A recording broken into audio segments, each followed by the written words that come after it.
So we are live for the first time on Ante Up. I just need to check on a couple of pages first to make sure that we are good to go, and then it will be normal service resumes, except there'll be no wide crack short clip at the beginning, and there'll be no rip-off music either. But I think we're in.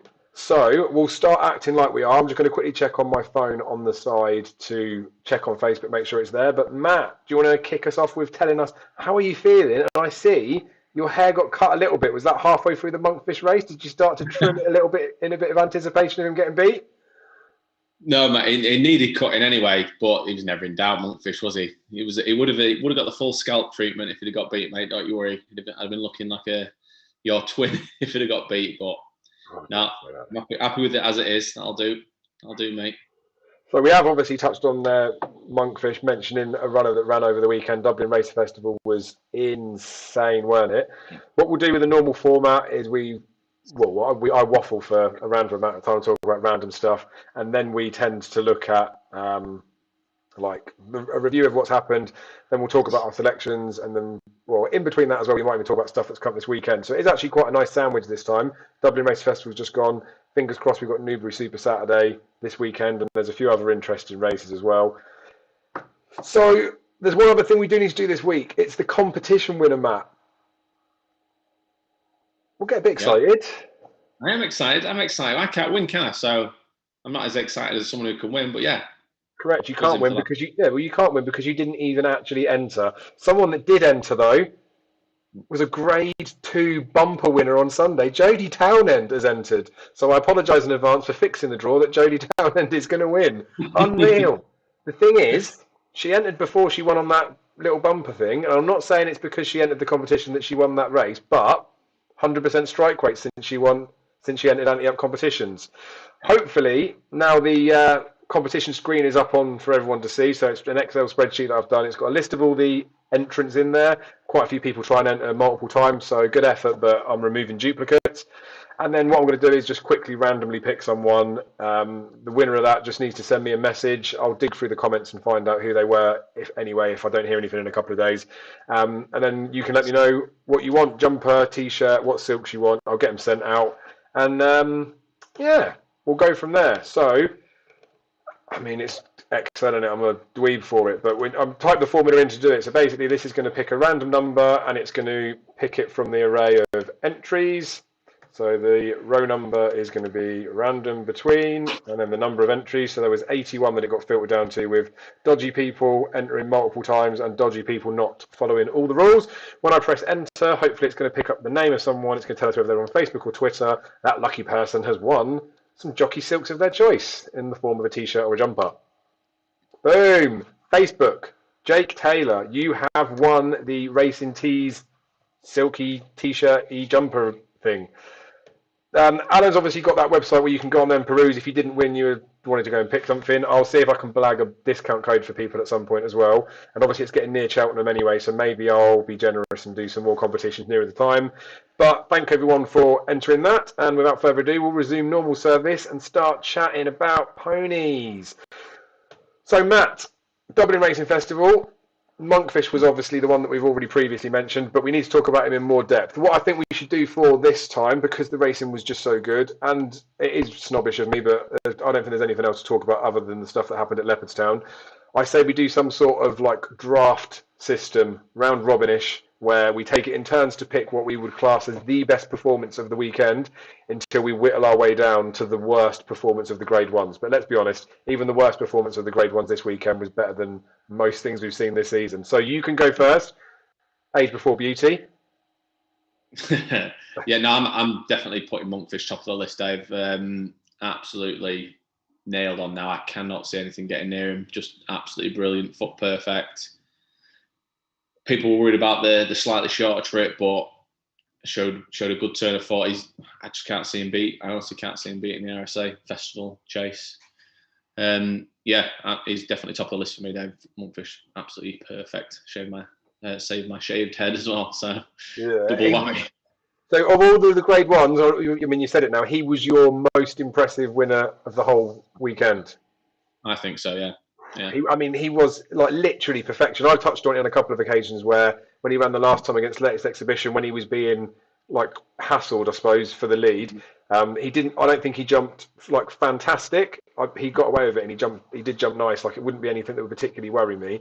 The fact that he did those sort of things and then he's gone and smashed out a performance like that, like literally foot perfect, makes you realise that if he gets to go and force the issue unhassled up top, like nothing's going to live with him. He made all those horses in behind make mistakes, and again, that must just show like the timing stuff. I don't want to delve into it because it's just too much extra time to actually do it properly. But to my eye, the fact that he's made horses make mistakes in behind, nothing could even get close to him throughout the race. Like he's just cruised it, bossed it from the front, and we know that he stays further than that. Like it was the most complete performance of a novice I've seen for a few seasons, I think. And like I say, the fact that I've seen him when he's been hassled up front, that he can handle that sort of thing, and he might be a little bit fiddly, but he gets over him. He's literally unbeatable in the RSA, isn't he? Yeah, I think the thing is as well, that's literally probably the best he's going to meet as well. That's the thing. It's not like you think there's going to be a massive challenge from this side of the water that he's got to. He's already done. He's done the job almost already. I know you don't want to count your chickens, but he's bomb-proof, mate, and he looks bomb-proof. Yeah, and I suppose it's worth bringing up on that. People would have seen the comments from Paul Nolan suggesting that Latest Exhibition, he doesn't want to take on Monkfish again because he's going to keep bumping into a horse that he keeps getting beaten by. Potentially doesn't want to go for the shorter trip in the marsh to take on Envoy because what's the point? He's not going to beat him, is what he's saying. It doesn't sound like they're at all entertaining the National Hunt Chase. So he's talking about Fairy House and maybe skipping the festival altogether. So when we do look at targets, or sorry, not targets, when we look at potential competition for Monkfish coming to the RSA, I've peeled up the odds checker screen on there just for the sake of some visuals for people. But Royal Pagaro, got to go Gold Cup as far as I'm concerned, but it's not going to be coming here. That doesn't really matter. Eclair de Rire, the one that I mentioned for the National Hunt Chase, and I did talk about that last week, how I've changed the bet on there, or I cashed out where I could, and I've put it onto this race. Genuinely think he would be the one that's got to come in now, and I think, like, although I don't think he should be able to beat Monkfish, he jumped like an old pro in his race as well. So in terms of like jumping, I think he wouldn't be put off by Monkfish setting off a gallop. Can't talk about jumping and say the big breakaway's got a chance, can we really? And then we've got Next Destination, who another one that I put up a little while back for any race that I think would be better suited to a 4 miler. Who knows if Sporting John's going to come in or not? That was a hell of a performance at the weekend. That's as much of a mention as he's going to get from it, I think. But looks his race to win, doesn't it? You smartly put him up last week in a double because you've been very shrewd during this whole series at putting him up at the right time and getting away with it. So well done. But that's enough waffling about that. Just because we're live doesn't mean I can keep going on all night. My most impressive performance of the whole weekend, and it's like fact as far as I'm concerned, this was the best performance of the whole weekend. Honeysuckle, mate, she was. I genuinely think that is as good a 2 mile hurdle performance as I've seen for a long time, or a good few seasons anyway. But actually, Espoir de Lan, not Espoir de Lan, yeah, Espoir de Lan when he won the Champion Hurdle. That's the most impressive, and then she's been the most impressive since. She's put to bed all the myths about the fact that she can't hurdle quickly enough. She's put to bed the myths, I think, that people say she's not quick enough to win over 2 miles. She was just class, wasn't she? And I know the ground was potentially slow, but I don't care. It was the same for everybody else. She was just so good. I can't see how Epitant could live with her the way that she won that performance. Obviously, the fact that Epitant slipped up at Christmas, and we know that she's got the back issue, is probably why I'm saying that. If Epitant had dotted up at Christmas, I'd be looking forward to it as a mouth-watering clash. But Honeysuckle just wins the Champion Hurdle for me. I think she just looks genuine. Like, I'm bored with Monkfish as well. I think she looks unbeatable. What do you make of her? Yeah, agreed. That's who I had down as number 2, Dave. I think the way, like you're saying there about the worry about the lack of speed, the way she opened up as the round in the bend, just like, well, we know Abacadabra isn't slow, and she just went away from it. It wasn't like it was necessarily she outstayed him. She literally went away from him as you thought Abacadabras might be able to close that gap. If Abacadabras had closed up using his speed, and then Honeysuckle had outstayed him, then you start to maybe ask questions. But she had everything. She had speed. She had stamina. Just the slightly sketchy jump at the last is the only thing you could level her. Apart from that, absolutely perfect performance. Rachel Blackmore, perfect on her. Just spot on, mate. Absolutely perfect performance. And I think as well, where you touched on that, like the slight mistake at the last, it's good to see how she quickened away after that, because it doesn't mean that it was a tired mistake. It just, as far as I'm concerned, just meant it was a fearless jump. Like, she just didn't care. She got herself over. Obviously, Abacadabras was the one that was in behind. When we're looking at the champion hurdle market now as a whole, we've already touched on Epitant a little bit. Obviously, she's had the little back issue. She's going to go to Cheltenham, so we won't know, but she is the reigning champion hurdler, and she was pretty good last year. Do you see Honeysuckle's main rival, bar Epitant, being Abacadabras again, or is there anything else you think could get anywhere near her, or is it not worth talking about anybody else? I don't see. She's beaten the nearest contenders this side out of sight, hasn't she? The Irish contenders out of sight, and literally, like say, Epitant's blotted a copybook last time. May have an issue. Yeah, I think it's Honeysuckles to lose, mate. To be honest with you. So I suppose the one that they didn't, she didn't beat in Ireland was Aspire Tower, stablemate, kennelmate. They're not like, they're going to know how good Honeysuckle is, and also it's going to be a reason why they didn't run her in that Grade 1, as far as I'm concerned. That he needs to go for the champion hurdle. It's the right race for him to go in. You're going to run. It's obviously one of the biggest races of the festival, or even of the calendar, to be fair. So I think he's going to go in there, but whether he's going to be enough to challenge Honeysuckle, I don't think. I think Honeysuckle just looks solid as anything. Right, so that's the two in. Matt, you're up next. Which one impressed you third on your list? Honeysuckle was number one, by the way, not number two, despite the order we've done it in. She was the best. She's the queen. It pains me to say this, but I think I'm going to say Kilcrut. I think I'm going to say Kilcrut was number three, mate. Absolutely bolted up. Absolutely bolted up. It worries me with my Sir Gerhard selection, to be honest with you. But few people sort of started saying maybe the race maybe fell apart, but regardless, he won it so easy that you just got to think there's plenty more if he'd have been asked the question under the bonnet anyway. Obviously, by no means giving up on Sir Gerhard. On better ground, you don't know which way that would go, but Kilcrut looks a solid favourite for the bumper now, doesn't he? Really does. Yeah, and it's interesting as well, the comments that were made before and even after the race. I was a big fan of Remedies. You know, obviously I've put him up for the bumper. As much as obviously he's been spanked there, the ticket is all but thrown away by my accounts, I think. Willie Mullins said pre-race he was surprised that Patrick had picked Kilcrut over Remedies. I felt a little bit like maybe it was the family connection, like he felt emotionally more attached to the horse, which is why he picked it. He said after the race as well, when they were going sort of down the back, he looked over at Barry on Ramillies and was thinking, sat on the wrong horse here. And then he said, as they just came up the hill, they started to slow down, and he just didn't.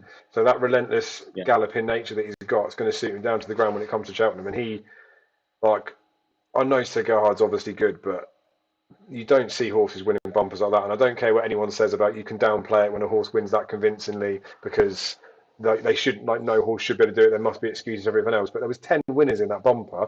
And like I say, I really rate Ramillies, even the one that was second, that's been second to Sir Gerhard as well.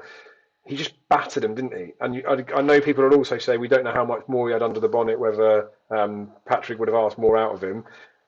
Yes, that's probably true, but by watching the action of the horse, there was no reason for him to ask him to do anything else. And if he had have asked him to lengthen up, I think the way that he was travelling, he would have been able to speed up.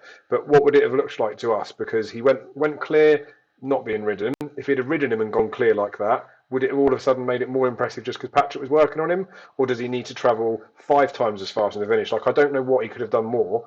He looks like proper champion bumper material, didn't he? So fair play to Kilcrut. I'm slightly annoyed at myself because when I heard that he moved to Willie Mullins, I think he was 50-1 for the bumper for a short period. So not even after timing, because I didn't even get on. But I backed him at reasonable prices. Obviously, Ramillies was disappointing. We'll see what they do with him after, because I don't think that was his best effort, but he needs to step up a long way to be able to get near Kilcrut. So back to me, innit? I'm forgetting how many Grade 1s there were. Was there 9? And we got each, so I'm gonna get more. You're gonna get more than me. So in terms of the best performances, those are definitely the top 3. I feel like now maybe I'm just going to talk about them as they come in. So this was probably the one that wasn't that impressive to me, was Chacun Pour Soi, just because I felt like between 2 out and 1 out, he wasn't that impressive. But when he finally did ask him after the last, it's enough to make you say, just shut up, Dave, what are you talking about? I don't know what the exchanges were doing, but I suspect a lot of people would have probably had him, I don't know what he would have been, but would have been in a similar camp where he didn't look like he was going to win the way that he did, and then he goes and wins the way that he did, means he is an absolute beast, isn't he? And I think like there was another one that you'll probably mention in the next one that was run on the same card, like the babies version of the race. That the fact that Chacon did that, and I don't think he looked like he was travelling that well, to then pick up like he did was very impressive. The only problem I've got with it is Fakir Dudary's and Notebook were so close. Well, not so close to him in the end, but they were the horses that he went past in that last stage, late stages of the race. And while Altior's gone at the game, Deffy's gone at the game. I mean, Politilog's running well enough, although he got beat the last day.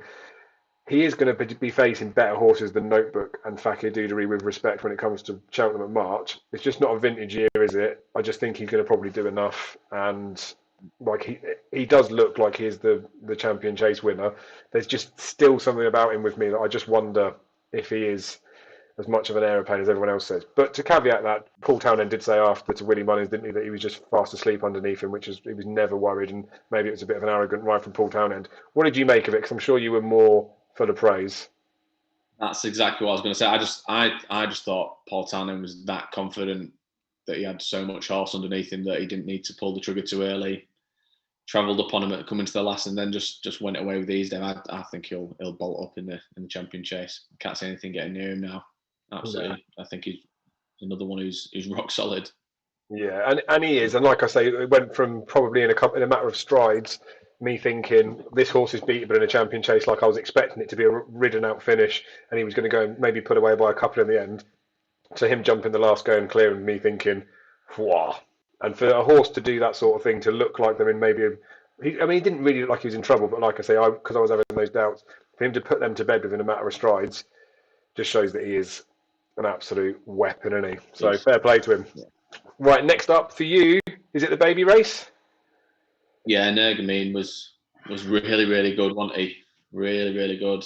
I think, to be honest, I don't want to put words in your mouth, but I think we both had doubts about whether necessarily 2 miles was his trip, and especially with the trainer comments that he maybe was keeping him at 2 miles while he was winning at 2 miles, which is not necessarily always the thing you want to see. But yeah, he's really, really, really good. Jumped really well. Nothing could get near him. Nothing could live with him. I think he's going to give Shishkin a race. The one thing, if you ask me to put my neck on the line now, I'd still side with Shishkin, just because I think he's got that extra gear when push comes to shove. If he was anywhere sort of like Altior-esque, if he was anywhere near him jumping the last, I think he'd have the gears to go past the Nergamine. But we'll see a proper race there, mate. I really do. I think we'll see a real good Arkle this year. Yeah, and it's like I've got a bit of cover on an Nergamine, but as a big Shishkin fan and a big Shishkin backer from the summer, I'm not happy about the performance, to be honest. I'd rather have seen him come unstuck. Oh, that was a bit loud. The thing that was slightly frustrating. Is your sound up a bit? Oh no, I think we're right now. I don't know, mate. Live teething issues in it. Sorry, people. I think there was a little bit of a murmur. Never mind, I'll quieten up. There was it's just the fact that he was unchallenged up front, and he jumped a tiny bit out to the right. Now I know obviously he's very quick. I think when it comes to the Arkle in March, he is going to have something like an All Mankind. Like he is going to have company up top. Whether that's going to be enough to make him come unstuck or not, I don't know. I just feel like Shishkin's maybe a little bit less. He's not complicated in size, but Shishkin will be ridden from behind. I'm just very concerned now whether Shishkin's going to actually be able to get to him. Obviously, we'll find out in the Arkle come March, and I do think that, like you say, the Altior-esque maybe, like Afterburners and up the hill, will suit him. But yeah, I'm scared of an Nergamine, and it's interesting as well the without market, because I was looking at it, just skimming through the bookmakers as you do to see what the prices were. And I know on the exchanges, you could get even after that race, it was even money an Nergamine without Shishkin in the Arkle, and you can get the same price for Shishkin to win the Arkle with an Nergamine in it. And I know without even hesitation which of those two bets I prefer. You'd be lumping on an Nergamine at the same price without Shishkin, wouldn't you? Because there is the only horse that could beat an Nergamine in my eye is Shishkin. It just seems a knocking one. So I think anyone that's looking for the Arkle market, and they're looking at, normally you get to this time you stick in like Envoys, Monkfish, banker ones, isn't you? People are building up those banker bets. I suspect people will stop topping up with Shishkin now and maybe start thinking of some cover with an Nergamine. And it might pay to think about that. I think he's 4 to 6-ish now in the without market. But if you're looking for short price ACCA builders, rather than thinking of sticking Shishkin in there, I'd say a Nergamine without is bomb-proof. The only thing to caveat that, again, I think I've said caveat about 8 times, is Shishkin is a supreme winner, so we know that he likes the course. And Nagami, we don't know that he likes the course. And with a Nagami, I still do think he would be better over a bit further. So if the ground count would touch quicker, I'd fancy Shishkin more and more. But the way that the weather is now, I can't imagine it's going to be a good to soft festival. It's going to be probably soft all overish. Back to me. I'm going to go for Gallardo Mesnil as the next one, because I thought he was pretty good, to be fair. Like, don't get me wrong, like, looks a genuine Ballymore horse. I was pretty impressed with him. I was more impressed with Statler in the race, which might sound bizarre, and I think a lot of people are starting to knock him now. We'll find out come March who's right. Obviously, it's me. We know how the market was shaped before, didn't we? We were talking about sticking up some little short-term anti-post bets on there, but thinking about who was going to run, who wasn't going to run. And in that race, Statler was put in as fav, I think probably just off the back of the fact that he's favourite for the Albert Bartlett. Gallardo Mesnil was popular that week because Mr. Incredible had come out and won, so he was already being supported for the Ballymore. Maybe people were getting excited about backing him for the weekend as well. But the fact that he's gone off so short in the end, and I know he's gone and won nicely, and a lot of people probably didn't think the 7-4 was too short, but he was 4-5-1 in the week. The fact he's gone off so short, and the fact that Statler drifted out so much, I think Statler was 11-1 the morning of the race, which was just way too big a price for that type of horse, especially considering, although he was probably going to get done for toe maybe by Gallardo Mesnil, there's no way he wasn't going to be in the frame, so it was like a filthy dirty each way bet. But as soon as they went off and he was out in front, it just like instantly just made me think, why didn't I read the race like that? I should have just looked at the betting market and just realised that Statler's in there to go a gallop to set it up for Gallardo Mesnil. And obviously that may not be the way that it pans out, but that's the way that I read it. And then Statler in the end, it's like if you had Mo Farah and Usain Bolt running against each other. Now, I know that it's 2 furlongs difference over 2 3/4 miles or 3 miles, so it's not quite these extremes. But if you've got Mo Farah and you've got Usain Bolt going together, and you let Mo Farah go out in front of a 800-meter race as fast as he can pretty much go, Usain Bolt's going to have enough finishing kick in there to get him. Now, if the race is over a lot further, Usain Bolt would go as fast as he could. Mo Farah would go as fast as he could. Usain Bolt wouldn't be able to catch him up. But I think the speed thing just did him in the end.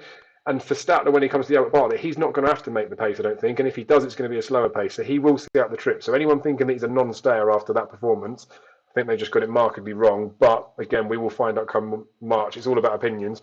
But Gallardo Mesnil definitely, like, the Ballymore looks so sexy as a race to watch, especially when we look at the Supreme picture, and we'll come on to him shortly, but a lot of people are wanting to still take on Appreciate it, I think. We look at the Albert Bartlett, Bar Statler, and man like Farouk, there's probably 10 horses that people could throw towards that and make a reasonable enough case for, and you couldn't really bat too many away, whereas the Ballymore now does look like it's a 3-horse race, but again, within those 3, it's very hard to really fault any of them. You can try and pick little tiny holes in some of them, but the manner of all their performances now look like they would be all capable of winning it. And I think it kind of like when Champ and City Island ran against each other, they looked like they were the 2 standout horses. When we had York Hill and Yanworth, they looked like they were the 2 standout, and that's the way that it panned out. So I really do expect those 3 to be really on the premise when it comes to the Ballymore.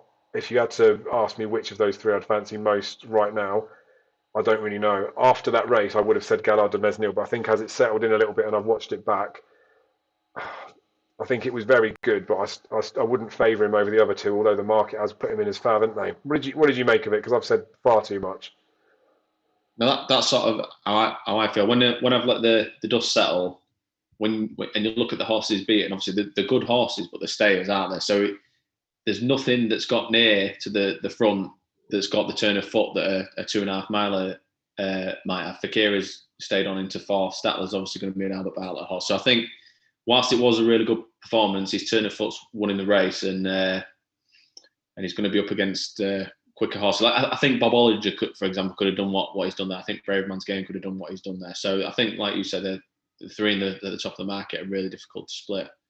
Yeah, you can't knock his performance, but I think he'll obviously have a tougher test in the Ballymore. Yep, and it's one of those as well.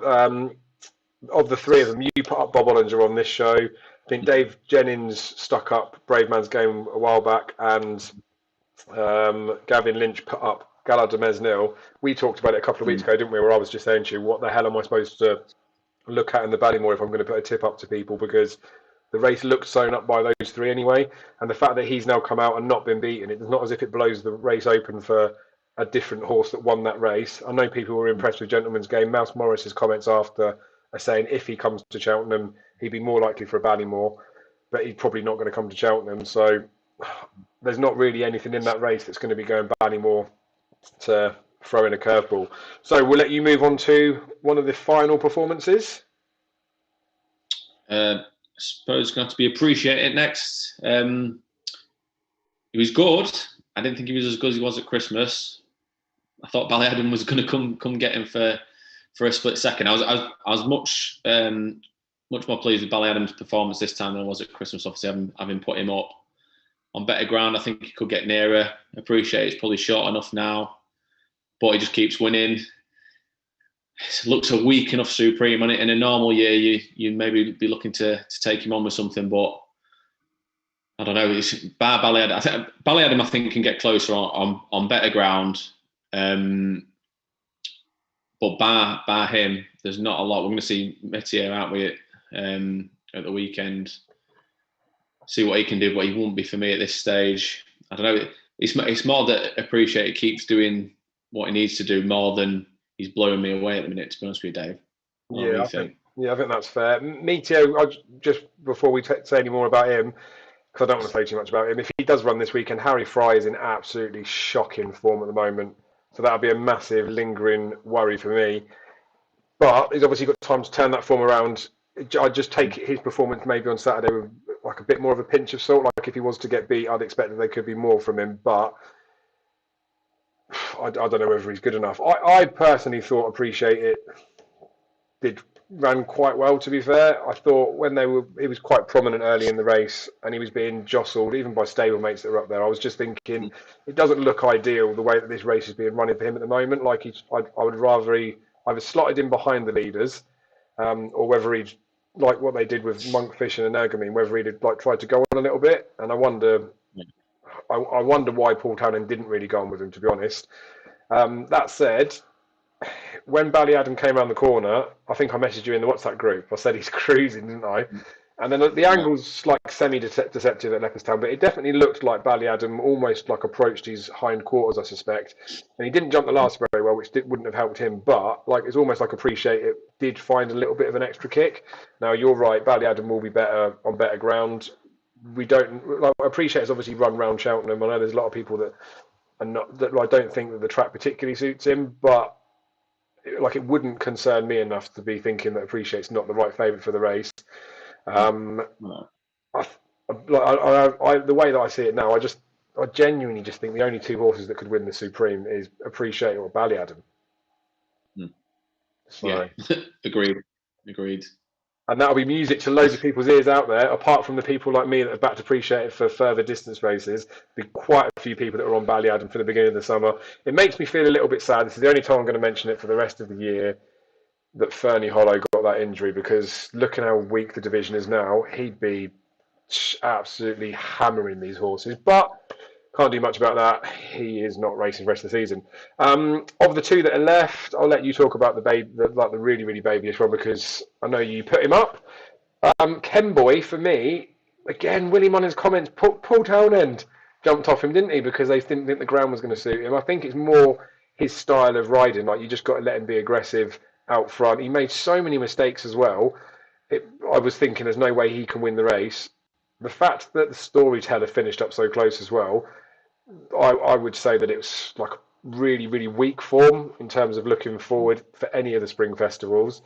The fact that Mellon was ridden how he was, and now they're talking about dropping him back for the Ryanair, has obviously annoyed me because I put him up for the Gold Cup. But it's annoyed me more for the fact that Savills Chase, he almost won. He probably could have won had he not messed up 2 out and like been eased into it by Patrick. Then you run him his next time over 3 miles in a small field race. And I know he was never going to be able to go and challenge Kenboy, but he could have been up with Kenboy, couldn't he? And it might have made enough of a difference, because he didn't jump that great Mellon either himself. But I don't understand why you would try new tactics and then concede that he doesn't, like, you don't want to run him at that trip anymore. because if you've tried those new tactics and you use them as the excuse, that's why it didn't work.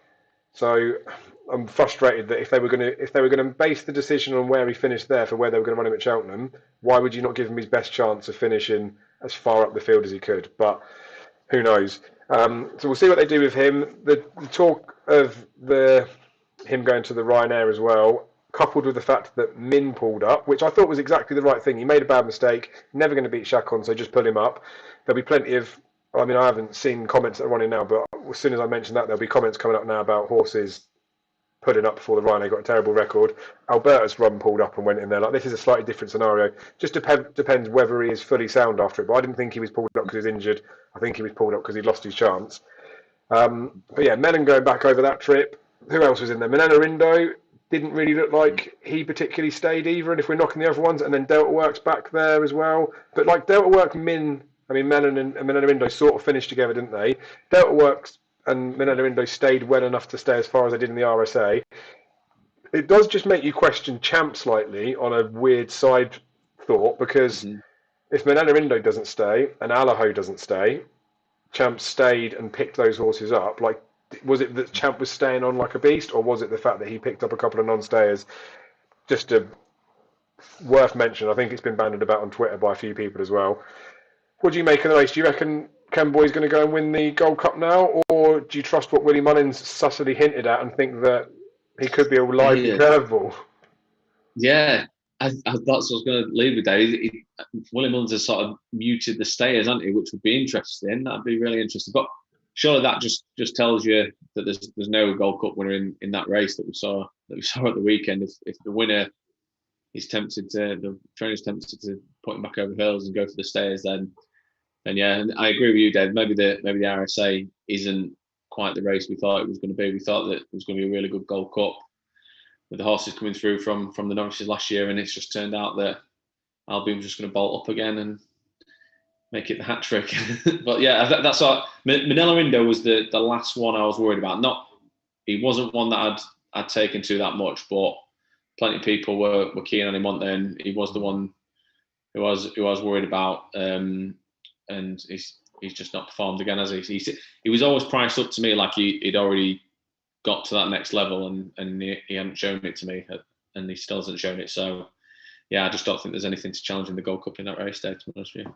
Yeah, fair enough. I wouldn't completely write off Menelarindo for a horse going forward, but like the fact that the next one is going to be Cheltenham, just too much ground to pick up in there. Delta Work was obviously another selection I put up Antepost. He made a couple of dodgy mistakes as well. I was happy enough with both Mellon and Delta Works runs, with the view that Cheltenham in March is going to be their big day. And I still think Delta Works got a bit of a chance, but it's ground, I think, more with him as well than anything, that I think he probably wants it a little bit quicker, which he's probably not going to get. And also the fact that I put him up for the Gold Cup both for the same week, and we're talking on Ante out, that's probably why I'm trying to make some sort of case for him again. The thing with Mellon, I can't remember if we said it on the show, but we definitely spoke about it beforehand with Mellon trying different tactics. You could sort of see this happening, them saying dropping back to Ryanair. But I think when we talked about it before, we both said if they're trying new tactics, then surely that isn't a write-off for the Gold Cup, with given how he performed at Christmas. You've surely got to give him another try. And he might not stay the Gold Cup trip, but trying new tactics and getting beat in that race shouldn't be a reason to drop him back in trip for me. But yeah, never mind. Too much talk about Mellon, I guess. You're going to cover the last one. I'm conscious now that we've been longer than most of our actual episodes just talk about Dublin Race Festival, and that's not what the people want, Matt. People want to laugh at what we're putting up this week. So finish up with what you're going to finish up with, and then we'll talk quickly about stuff for this weekend, very, very quickly, and then we're going to bang out selections, because I genuinely didn't even think about the fact that we've gone live. People will be keen, and normally people will just skip to the clips, which is fine. They'll skip to the selections. We're making them listen to this crap. So I'm sorry about that, people. Thank you for your continued support. You will be able to catch this up tomorrow. It's 9:30 as well, mate. People have got to go to bed. Right. Hurry up on the last one, please. Sorry. Yeah, no, happy with Quilixios. Still got a job to beat Zana here. Yeah, I can see your face, Dave. Happy with him. Still got a job to beat Zana here. The comments afterwards are what makes it even worse, that I think they know that Zanahir is their number one. But look, I mean, he's put St. Sam to bed comfortably coming around the bend. He's maybe just not as flashy as Ante here, but you don't know. Stayers win triumph hurdles, don't they? I won't write him off yet, Dave. He's second favourite. Happy with his run. Couldn't ask him to do any more. He's got a second favourite's chance, hasn't he? To me. I'm not so convinced, to be honest. It was a decent performance. Like, that was his race to go and win, and he did.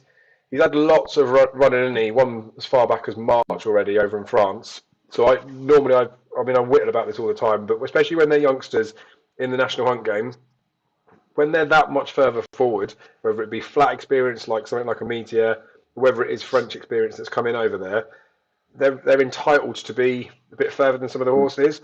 What I mean by that is, I think in this instance it's probably not as true, but there'll be some horses that are in that race that I would expect to be able to progress to get as good as him. His curve's going to start to flatten out, whereas other people are still going to be going up on a sharp curve.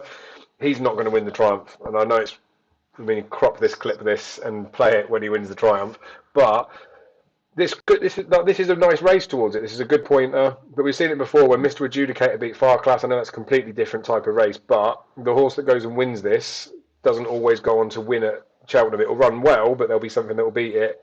Zana here, the more and more this sort of stuff happens, and the fact that he's just sitting about not doing anything, it just like all these horses going around winning, especially when it's Gordon Elliott's lots, like you're saying. He must know how good Zana here is. And it must make him just, I don't know, well, he wouldn't be exactly laughing about it, but he must just be sitting back just thinking, like, we must have an absolute beast. Obviously, we're saying that all on pure speculation because we've only seen what he's done up to now. But when he did things that he did before, the Time Boys were all going nuts for it. Like, he's been very impressive in what he's done. And they're planning him like the fact that he's only had these smaller amount of races, and then March is going to be the big day. But then obviously you can potentially go and pick up Aintree and Punchestown, or if he just wants to go to Punchestown after. So he's probably got a couple of bigger targets in the spring, whereas maybe Quelixolos would have this as his big target, and then they'll just hope that he runs well in the spring festivals. But yeah, I wouldn't, like, he's obviously got a bit of a chance, but I couldn't be backing Quelixolos, even with your money. So that is all of the Dublin Wrestling Festival finished. Nearly 40 minutes in. Genuinely sorry for people. Like, live's a terrible idea for this type of show, in it. So I'm sorry, but hey ho. We're going to quickly talk about stuff this weekend, and I mean very quickly. I'm going to cap it at 40 minutes total for all this stuff. So we've got 2 and a bit minutes max to talk about it. Out your Saturday, yes or no? He should do it, but I don't think he'll do it impressively. I think he's probably gone, hasn't he? That was neither yes nor no. Yes or no? Yes. Yes. Champ, yes or no? No. Some other stuff. Oh yeah, Paul Saga coming over from France. Interested about her? Yeah, I mean, it's not one I'd know that much about, but yeah, really interested to see, and it adds another ingredient to the stayers potentially, doesn't it? So yeah, interested to see. All Mankind in the old Kingmaker. Yeah, meh. Can I have a meh? Yeah, you can have a meh. Ellie May's ended up Saturday over in Ireland. Do you think she'll run? Probably not. This backing up so close to a last run, will she? If she does, though, hope she gets beaten and makes Penny more likely to go with Merce Chase. And then there's some nice other races as well. There's some nice handicaps. The bumper at Newbury on Saturday is a decent bumper going in towards Cheltenham. Now, obviously, Kilcrook did what he did over in Ireland. We know probably, as it stands, what looks the top British bumper horse, Eileen Dover, that's not even going to go to Cheltenham, especially with those allowances. I think this bumper at Newbury, we could potentially see, like, I'm not saying we're going to see the champion bumper winner, but we're going to see a horse that's going to win there, that's going to be a relatively big price for the champion bumper come March, that potentially could go well. Like, I remember when Ballyhandy won this race and then went and won the champion bumper. It just looks a nice race. Paul Nicholls has got a nice one in there. There's a couple of other ones that look interested. It might even be Twisted Davis has got another nice one in there. But just be very... I'll obviously put write-ups for that stuff this weekend because I like doing the video stuff, but I'm going to put some written content out for Newbury. I'll give you my thoughts on ones that I like in there. But I'm really excited about that bumper. And then there's a couple of handicap entries as well that are interesting. I'll say this one out loud anyway. I know we don't normally do any spoilers or leads into anything, but Champagne Platinum, semi-annoyed that they're running him over 3 miles. like now, because they've entered him in the Potemps and they've entered him in another 3 mile handicap. So they're blatantly just saying as soon as his horse goes 3 miles, he's going to be fairly handy. He was one that I was semi tempted to put up for the Potemps this week. Like I say, we don't normally talk as openly about selections that we have or haven't done because they may be ones that pop up a little bit later down the line. But I really like Champagne Platinum. I'm semi wondering whether just to steam into him or back him this weekend. Depends how what entries and what races go, but he might be like Phoenix Way last year for Harry Fry, that looked a Potemps horse, but actually the time to back him was in the qualifier. So that's the way that I'm feeling with him. I've had a bit myself on him for the Potemps, just almost as like a bit of coverage, but he's much better than the mark that he is. So I'm excited to see him run. We're over 40, Matt. So if you did have anything to say, don't say it. No, I'm happy. I'm happy with that, mate. That's fine. Fine by me. So, yeah, fans' favourites. So, get this timed up nicely. The names will go across the bottom of the screen of what he selected and the price that's in there. I can peel up Oddschecker if we need to, just to validate what the prices are in there. But we said at the start of the series that we weren't going to, we can't put anything up that up in the Ante have put up. And the only reason we said that was just because of the fact that we knew we'd get poo-pooed of copying them, despite, I think it's a free world, anyone can pick an Antepost selection. But we said we weren't going to do that, so that limited things. And then obviously now we're getting to the point where lots of bookmakers are going, no one to know bet. Sky did it the other day. So I said at the beginning we want 3 or 4, I think, I can't remember, a handful basically, or at least a couple of bookmakers that were showing the same price. I don't really care anymore, to be honest. We'll talk about it when we come to the selections and see what the top price is. But the top price, as long as it's available with like a main bookie, then that's the price that we're quoting for the ledger, and it doesn't really matter anyway, does it? So Matt, how many selections have you got this week? 2. You didn't tell me you've got 2. I haven't got enough stuff set up for the live. Fine. I'll put the one that I have got in here then, and then we'll blag the rest of it. So you need to mic drop the selection, and then I'll click about and do some live stuff, hopefully. Okay. God, let's hope I get the right one first. Imagine I spoil it. Go. Hook up for the Mares Novice Hurdle. I'm putting first.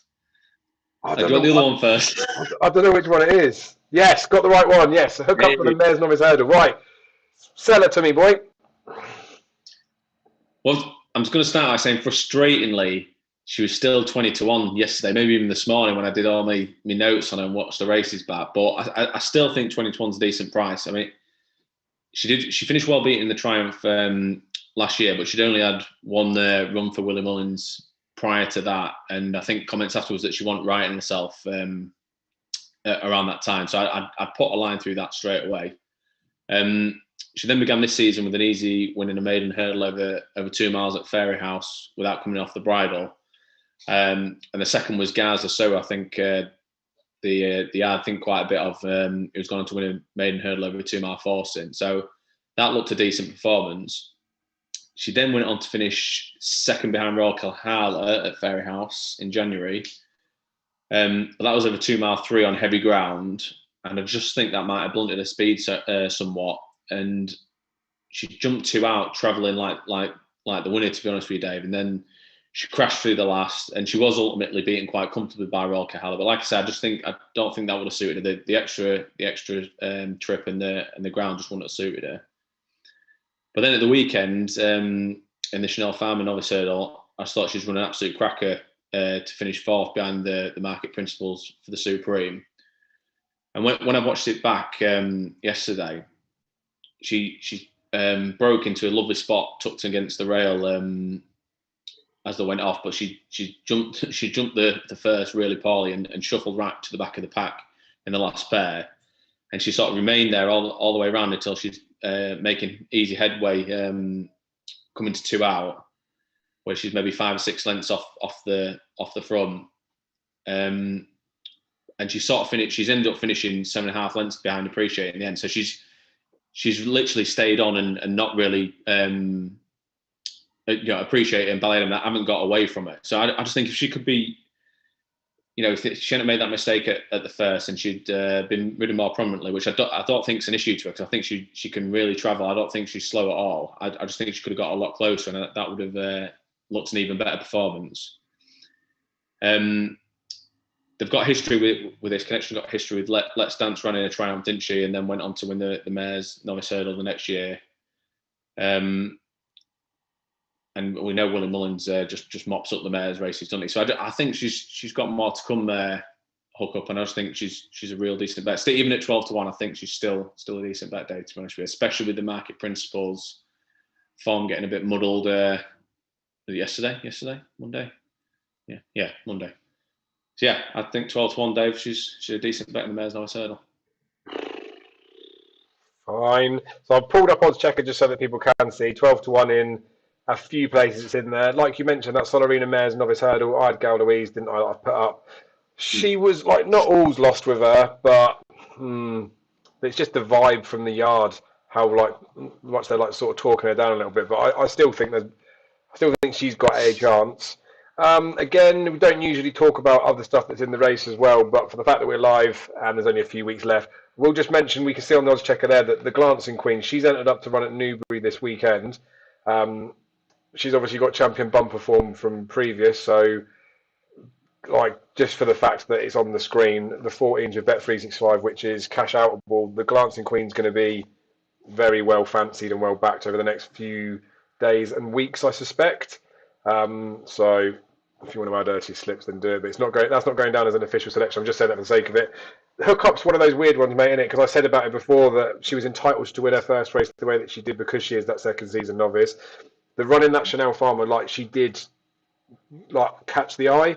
But I don't know. I feel that was a really weirdly run race. We touched on that obviously when we were talking about the appreciated stuff as well. And when you said that she jumped the first hurdle, like she didn't even jump, did she? Like her jumping is horrific. That is. I don't think I mentioned that, did I? She does need to touch up the jumping, but if anyone can get a jumping better, it's Willie Mullins, isn't it? That's the thing. Yeah, and to be like, there's no knocking. That run that she had before Cheltenham was behind Burning Victory that went on and won the Triumph. Admittedly, gifted it because of Goshen. I agree with you putting her up this week. To be fair to you, I think that I know the price has shortened up, but I'd agree she's still probably the right sort of price to back. Frustrating race this year, the Mares Novice, because obviously She's Well's not going to make it to the festival, and then there's been other horses that we fancy. Like we're still not seeing Gypsy Island. Been one of those races, isn't it, that the mares have sort of shown themselves again as what mares can sometimes be like, where they're a bit in and out and they're sort of beating each other at the moment, and we just wonder whether something's just going to pop up at Cheltenham. But fair play, mate. Would you like to jump onto your next selection, or shall I swerve in with my little bit? You go, mate. Go on. This is what the people want. I'm going to keep mine brief, which you guys know that if I'm going to keep it brief, it's probably 10 minutes worth of fodder, but French Azil in the Triumph. Quilixelos was we talked about it when we were talking about Quilixelos. Like I was not having Quilixelos winning a Triumph at all. I'm not having anything in that race winning a Triumph, which means the only two horses that could possibly win it is Zanahiyr or French Azil. Now I know French Azil we've had off the back of that one performance, and then we're probably going to need to see him again really to be able to confirm like how much of a challenger he would be to Zanahiyr. We're probably not going to see him again. He's probably going to go straight to Cheltenham. But there is what we mentioned, Burning Victory there and Hookup running it. There is that juvenile race at Fairy House that potentially, if he wanted to pick up a run for the sake of it, he could. I don't think he will. But Fernie Hollow run at the bumper, that race is fixture at Fairy House as well. Like it comes a few weeks before Cheltenham, but that's the sort of race like meet in there where I think if he needs to get a run into something, they're worth paying attention to. But this French Azil, just the performance was just filthy on debut. Obviously went for a hell of a lot of money to Joe Donnelly. Yeah, I mean there isn't like too much I can really bolster the set. The runner-up that he beat was admittedly beat it by like 20 odd lengths. One second time up was beaten Fab the next time, but the fact that he's won it by so far, he's got to sort of be judged in isolation. And like I say, as far as I can see it with the Triumph now, the Irish, they're not going to win it in that race. Zanahiyr is the only one that could win it, or this French Azil. And of the other horses we've seen there, like I know Adagio's gone quite nicely, but doesn't stack up the form for me. I know I touched on Nasalam. I think he's the sort of horse that will probably run well in this, like maybe like a Quilixelos that could be like a place pony, but I'm happy to take a punt on French Azil. The main reason why, like timing-wise, this has worked out even better than ever as well is that Paddy Power and Betfair have actually moved this horse out to 8-1. I messaged you, Matt, didn't I? Because we've got some cash on him already with Bet365. They've drifted the price out now, so after timing really more than anything. But I was able to move bets on French Azil to cash out for more profit than I staked, but by moving it over to Paddy Power, actually turns out that I was getting a better return, but I've got the security of the non-run and no bet. Now, obviously the moving it out bit potentially could be seen as like a tiny bit of a worry, but I don't know whether Paddy Power, Betfair just want to try and shore up their market, like their book a little bit. Maybe they've taken a lot of money on Zana here and a lot of money on Qualixolos already, and they want to push French Azil out to attract some market support. I wouldn't be looking at it as any sort of concern, but Bet365 you can get the 8-1 with a cash out, or you can get Paddy Power with cash out and with non-run and no bet, or non-run and money back. Some of you might even have a Paddy Power boost. So if you can bet with them, obviously it's a no-brainer. It's top price, it's cash out, and it's non-run and money back. So French Azil for the triumph. Like I think it's got to have a chance, isn't it? Matt, shoot me down. Yeah, I'm going to shoot you down. I can't even be slagging Qualixolos off to that level. But no, French Seal's got to have a chance. The Irish are definitely stronger than the British. One of those top three will win it. It's just whether we're on the right one, Dave, or not, innit? That's the thing. Like I said, we haven't got a lot to go on form-wise with French Seal, but visually looks really, really good. So I can't knock you. Yeah, and like I say, the main thing with him was I wanted to wait a bit to see this spring juvenile, because if something was impressive or something was eye-catching him behind, like a file class Mr. Adjudicator sort of scenario, there might have been something in behind that was beaten that I might fancy. But just seeing that performance, I know it's knocking Qualixolos again, but Triumph winner's not in that race, which just makes me, like I say, it's between Zanahiyr and French Azil for me now. And even at a price point, I know Zanahiyr's been put up on the other show, but even at a price point, I think French Azil would be the one that I'd rather back at the minute. Although I do still think Zanahiyr is not a bad price. Anywho, we'll move on to your next selection, Matt. This is what the people want. I've already put it up. I've ruined it. Quickly say it. Well, you can see what it is. It's a very similar stance to the one I took with Envoy Allen and Monkfish double last week. I mean, got to be honest, at the start of the season, I was very much an advocate of Honeysuckle going down the mare's hurdle and probably doubtful whether she had the speed for the champion hurdle. But like we said, that performance of the weekend just blown all that out the water. It's just she's put everything to bed with that much ease. The big one, Dave, that we probably didn't say that much about earlier was that a jumping was just so much slicker. By the last, like we said, a jumping was so much slicker. Rachel Blackmore was fantastic on her. Yeah, she's just stamped her authority. I thought she'd be shorter than 5-2. To be honest with you, and then when you look at her nearest challenges, Epitant's been beaten by Silver Streak. And I know Nikki said that she's maybe got a back problem, but regardless of whether it was a problem that's got to beat or whether she's got beat because she's been put out of a comfort zone, neither one's a great prep going into a champion hurdle, is it? And I just think Honey should be the outright favourite for me. I think she's unbeaten. She should be shorter than 5-2. So I just think I need her in the book. I ain't got anything in the champion hurdle. I need her in the book. There's nothing else that I can see getting near her. And the other thing that I was thinking about today when I was thinking about putting up is what price would she be if she was trained by Willie Mullins? I think half of it is that obviously Henry Bromhead's a really top trainer, but if she was trained by Willie Mullins, I think she'd be even shorter than she is now, to be honest with you, Dave. And then Chacun Pour Soi, again, I thought it was brilliant. I just thought Paul Townend, knew he had so much horse underneath him. He was happy to cruise up and pull the trigger after the last. I don't see anything getting near him. After his run at the weekend, and with Altior running this week, I think it's a good time to put him up, because even if Altior wins, Chacun Pour Soi's price isn't going anywhere. If Altior's beat again, the people clinging on to the last bit of hope that Altior could come back to his best. That'll be Chacun will shorten again. That'll be it for him. So I think the price is going to go further south, and I just think the double at this time, mate, is the time to put it up. About 5-1 in it, I think. Is it because I've been slagging Qualixolos that you just give me a little Altior dig there? No, mate, no, because listen, I've been Altior's biggest fan as well. He's what can you say after his last run? He'd have to absolutely bolt up to even remotely be interested again at the weekend, wouldn't he? Absolutely, mate. Yeah, no, this is all fair points with this, and it's nice. you did it last week with your monkfish thing. Like, it is a timing perspective. The honeysuckle Willie Mullins angle part of it, like I can't, I'm sure we got 7-2 on the day on a special for Annie Power.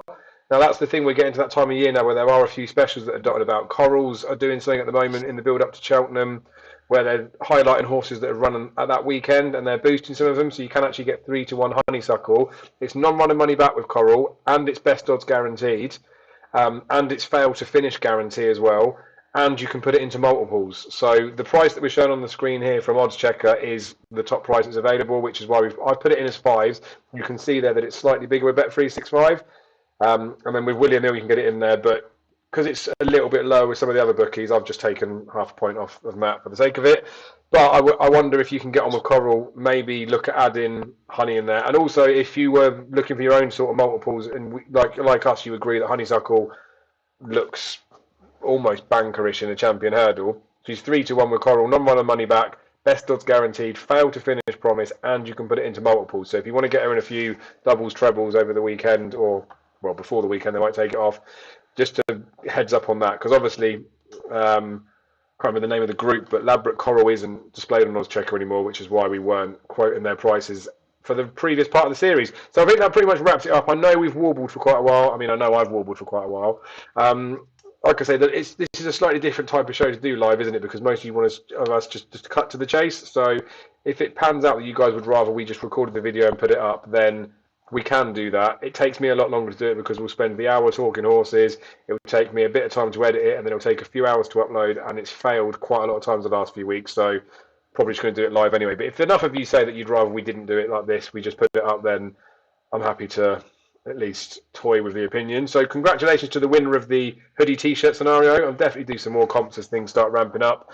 There was a video put up earlier about how much I earn on YouTube thingy, so potentially some of the cash on that might go to a giveaway later on. No one will be watching this far through. I'm not going to say about any more £10 free bets because I've already given 2 of them away, saying it like a stupid idiot, but really appreciate your support. Matt, is there anything you'd like to finish off with before we end the live? No, happy with that, mate. Said everything we need to say, I think. You were happy with that? I can't edit it this week, mate. You're going to look a shambles. I'm joking. Matt, to be fair to him, and again, considering that no one will be watching now, if someone is, then fair play, thank you. Please comment and say that you do appreciate Matt's efforts as well. Matt's never done anything like this before. Not picking horses, like he's been doing that decently for quite a while now, but I mean coming on here and talking and stuff, which is, I found it daunting when I first started doing it, and even now I still, some occasions I feel a bit nervous, especially when we do things like speaking to Harry Cobden and stuff like that. But Matt's doing this live as well. Now, I know there's plenty of people out there that would like to talk horses. I gave the opportunity a while back, which is how we got Jamie up on the channel and doing stuff. But congratulations, Matt. Very well done, mate. You've been very professional throughout. If anything, this series has made me look more of a schmuck, and you've come out of it smelling of roses. No, thanks, mate. Yeah, no, it can be nerve-wracking, but hopefully I'm settling into it a little bit now. I really enjoyed it, mate. Thanks for the opportunity, more than anything, to be honest. Yeah, it's all right. And the thing is, mate, because we are so passionate about horses, I hope that comes across in the videos that we do and the content for the people, because it's not we're sitting here and saying this is definitely what you should do. We're professionals. We're going to make you millions of pounds. There's none of that. We're just all talking horses, and it's nice to have someone to bounce off that you can listen to their opinion. You can throw it to one side. You can take bits of it into context. And there's lots of other decent content that's out there as well. Like we're reading stuff off of different places, aren't we, all the time to bolster what we're saying. So it's good that you've got the confidence to put it out there with your face involved as well, because it's a thankless task at times. But luckily, the crowd that we've got through Cheltenham rarely get any digs because we're good in it. And so, no, everyone's been spot on. A few people who've sort of messaged me and things like that have been really, really positive. And touch wood, nothing too bad so far, mate. So yeah, thanks to everyone. Get him, Wayne. Wayne Harrison, attack him, boy. Right, on that bombshell, I'm going to end it, and then we can go on there and I can start blocking Wayne Harrison's comments. Yep. Thanks again, guys, and thank you, Matt. Cheers, mate. Nice.